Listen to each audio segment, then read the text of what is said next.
Salut, c'est Trado. Je suis content de vous retrouver pour la mise à jour de l'analyse technique du CAC 40 et parce qu'on n'aura rien à backtester encore sur le CAC 40, je vous propose de backtester quelque chose sur ADP dont la configuration m'incite à vous la présenter comme l'action du jour. On va commencer par les tendances. Vous voyez que on est au-dessus de la M7 qui monte, donc la tendance immédiate et haussière. On est au-dessus de la M20 mais qui pour l'instant est plate, donc la tendance générale est neutre. On est au-dessus de la M50 qui monte, donc la tendance de fond est haussière, et on est en dessous de la M200 qui monte, donc la tendance de long terme est haussière. Et ce qui est intéressant surtout, c'est qu'on vient d'inscrire un nouveau plus haut de plusieurs mois en cassant la précédente résistance. La précédente résistance, elle était là, comme vous pouvez constater. C'est la zone qui est orange en fait. Alors j'ai évité de vous le mettre parce qu'il y a plein de gribouilles qui correspondent au backtest. Mais en gros, si vous voulez, on avait inscrit un plus haut ici. C'était au plus fort de la crise, hein, depuis c'était mars 2020.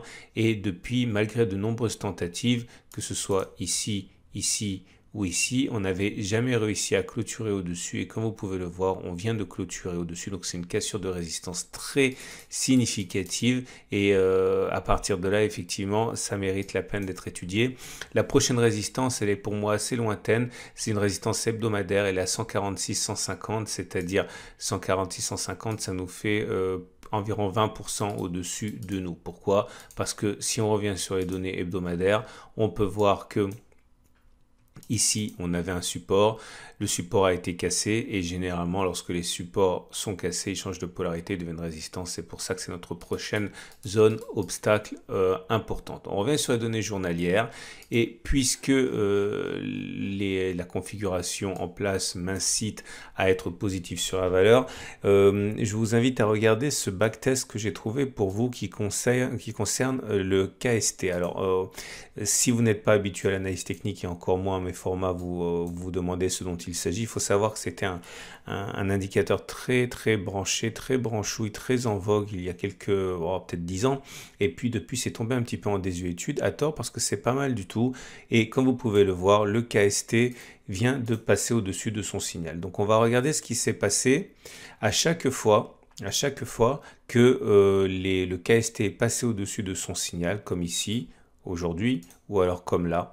Et on va voir combien on a pris au mieux quand le KST est passé au-dessus de son signal. Alors, il y a deux chiffres par occurrence. Le premier, c'est combien on a pris au mieux. Le deuxième, c'est combien on aurait pris si on avait acheté au moment où on a passé le KST, enfin le KST a passé son signal à la hausse, et qu'on aurait vendu lorsque le KST repasse son signal à la baisse. Donc par exemple, sur cette occurrence-là, comme vous pouvez le voir, on a pris au mieux 5,65.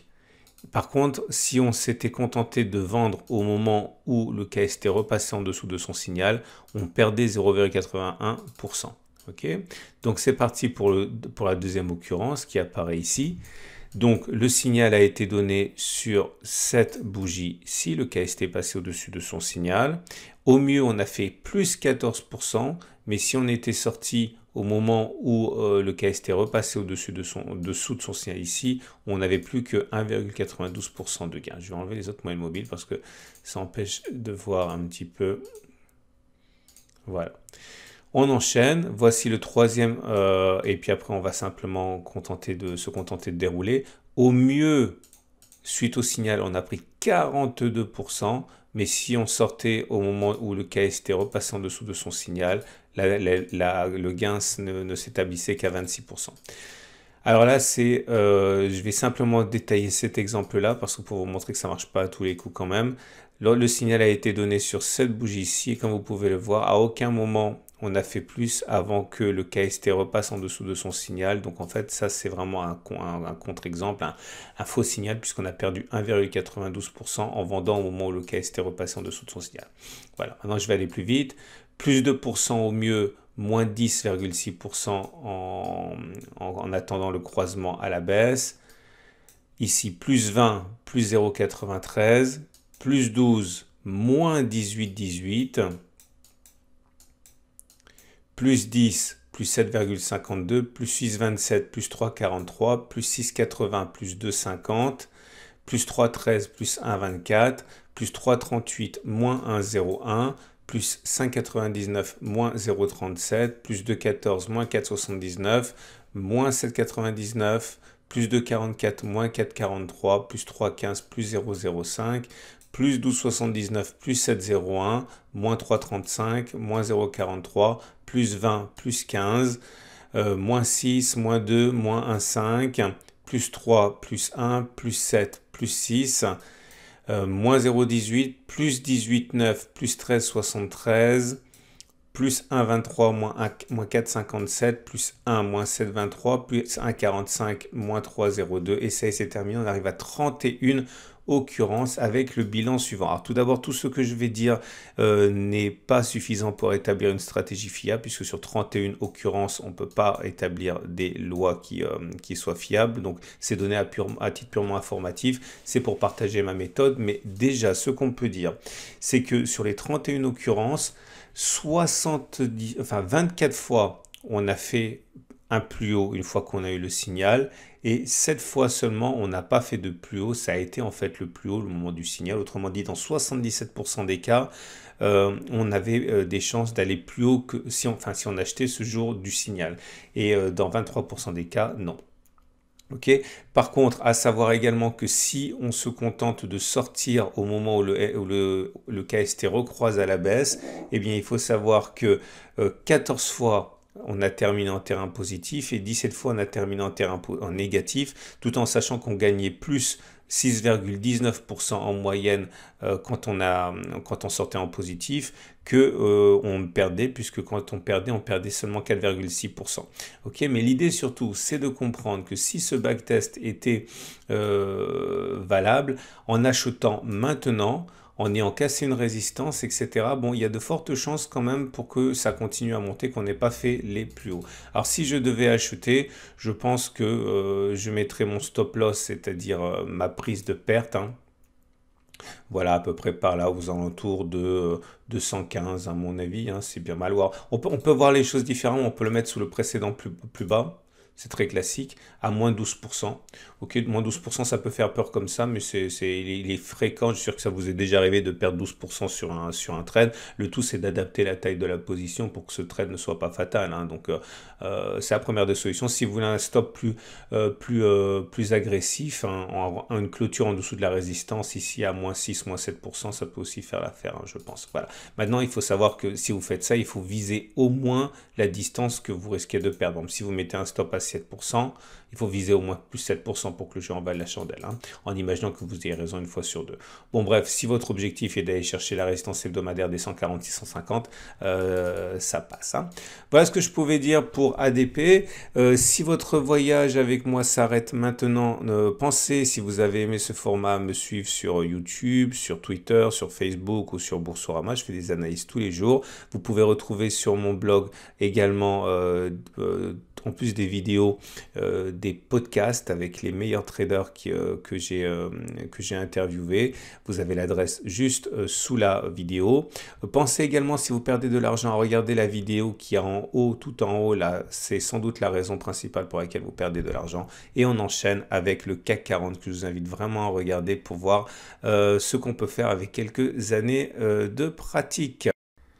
Et donc on enchaîne avec le CAC 40 et les nouvelles ont été plutôt snobées par les investisseurs qui maintenant attendent avec fébrilité les chiffres statistiques de jeudi, hein, pour savoir où en est l'inflation aux États-Unis. Des chiffres forts risquent d'inciter la Banque centrale à relever ses taux d'intérêt, à mettre fin à la politique accommodante. Donc tout est passé au second plan. Ça n'a pas empêché le CAC 40 de s'adjuger 0,19%. Encore et encore, on progresse. On n'arrive pas à trouver de raison de consolider. On a une sorte d'oblique ici. Alors elle est très difficile à tracer, hein, elle est moche comme tout, mais voilà, en gros, c'est la pente à laquelle on est en train de progresser, une pente complètement intenable, hein. Alors, intenable, oui et non, puisque c'est quand même la troisième, hein, progression avec une telle pente. On a eu quelque chose de similaire ici, on a eu quelque chose de similaire ici, et on a eu quelque chose de similaire là. En fait, c'est la quatrième fois, hein, que l'on monte comme ça, et vous voyez, à chaque fois, on a fait une petite consolidation avant de faire la nouvelle progression. Donc, n'enterrez pas le CAC 40, il y a tellement de sous sur les marchés que tous les replis sont pour l'instant mis à profit. Alors du coup, le chandelier du jour est un quasi-doji. Pour l'instant, tout le monde voudrait voir le CAC descendre jusqu'au support journalier. Moi, le premier des 6423, 6375 pour acheter, mais visiblement, c'est pas d'actualité. Le chandelier du jour est plutôt favorable parce qu'il termine dans le tiers haussier, vous voyez, avec une longue mèche basse, signe de la chasse aux bonnes affaires.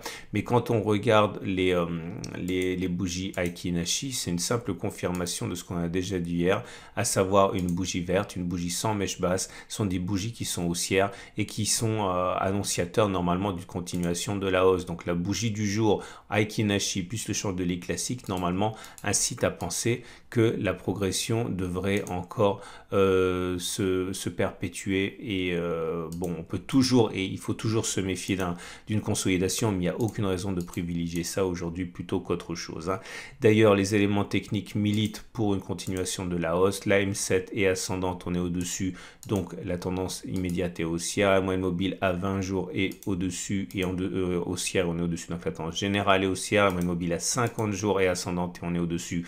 La tendance de fond est haussière et les bandes de Bollinger sont en parallèle haussière ici, donc ça aussi c'est totalement haussier. Encore une fois, je le précise, il y a toujours un moment où il y a une inversion de tendance, mais parier sur une inversion de tendance alors que la tendance est bien établie présente des risques que à titre personnel j'encourage pas à prendre. Imaginez que vous avez une équipe de foot qui a gagné ses 30 derniers matchs. Est-ce que vous allez parier sur une victoire ou sur une défaite le match suivant?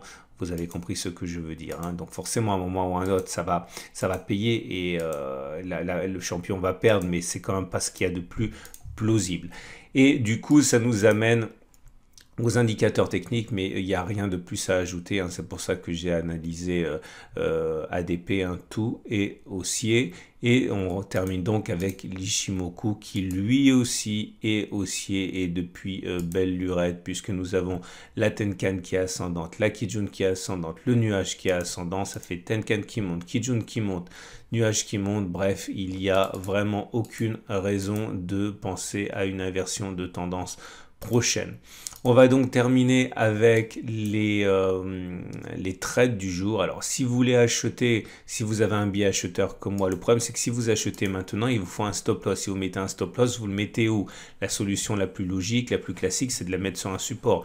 Le support, il est loin. Il est ici. Ça veut dire que si vous mettez un stop sous le support, ça fait un stop à 3,5%. Ça veut dire que si vous voulez gagner de l'argent, vous envisagez que l'on fasse au moins plus 3,5% à partir de maintenant. C'est un petit peu risqué compte tenu de la hausse qu'on a déjà connue, mais c'est pas impossible. Vous comprendrez pourquoi à titre personnel, j'attends plutôt qu'on revienne sur le support journalier pour tenter ma chance, ou alors au moment où on aura créer une résistance, si on en crée une, enfin oui on en créera une, à ce moment-là, en cas de passage aussi de cette résistance, j'achèterai. Mais là, dans l'état actuel des choses, je ne peux pas acheter sur les niveaux actuels, et spéculer à la baisse est encore plus dangereux pour des raisons équivalentes. C'est que si vous spéculez sur une baisse, vous mettez où votre stop loss? Il faut le mettre au-dessus d'une résistance, mais il n'y a pas de résistance. La résistance trimestrielle 6460, 6960 est une résistance que l'on retrouve sur le CAC 40, mais pas sur le CAC 40 GR, je l'ai déjà dit, et donc c'est une résistance qui est fragile en ce sens qu'elle est vraiment hypothétique. On n'a rien qui permette d'avoir un trade sérieux. Et même si vous prenez cette résistance trimestrielle, vous mettez votre stop où? Vous mettez votre stop à plus 7-8%, c'est-à-dire que vous visez également une baisse d'au moins 7-8%. Ok, donc c'est pas non plus la chose la plus évidente à faire.